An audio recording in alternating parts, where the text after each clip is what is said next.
Yesus Kristos gooftaa. Amen. Kaleessa namni si beeku.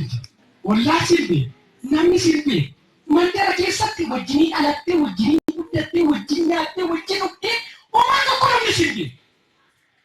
Gaafa Yesus Kristos dhufee boo'icha kee gara gammachuutti jijjiiru garuu beekamu jalqaba. Amen. Jedhamtee barbaadamuu jalqaba. Yesus Kristos gooftaa. Geediyoon nama dhokatee seenaasaa wanti tokko hin beeknetu. Eenyuyyuu hin beeku. Namoonni inni wajjiniin deddeebi'aa ture seenaasaa tasumayyuu hin beekan. Abbootii firdii boqonnaa 6:12. Garuu ergamaan Waaqayyoo tokko balali'ee dhufe. Amen. Amen. Amen. Maqaa Yesuusiin balali'ee siif haa dhufu. Amen. Ergamaan Waaqayyoo si jabeessu balali'ee siif haa dhufu. Balali'ee dhufe. Balali'ee dhufeetu akkas jedhe. Hallelujah. Amen. Yesus gooftaa. Amen. Yaalaltuu jagna nanaa. Amen.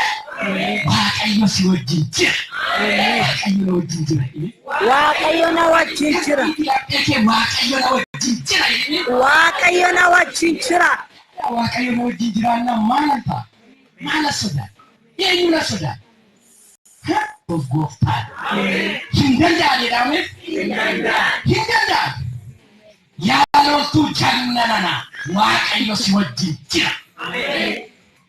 Qabadhaabaa. Gaafa dhiphattan, gaafa beeloftan, gaafa rakkattan, gaafa yoomtan Waaqayyo na wajjin jira jedha. Ofirratti raajaa Waaqayyo na wajjin jira jedha. Yesus Kristos gooftaa. Hin soomni malee seexanni isa malee Waaqayyo nu hin beelessi.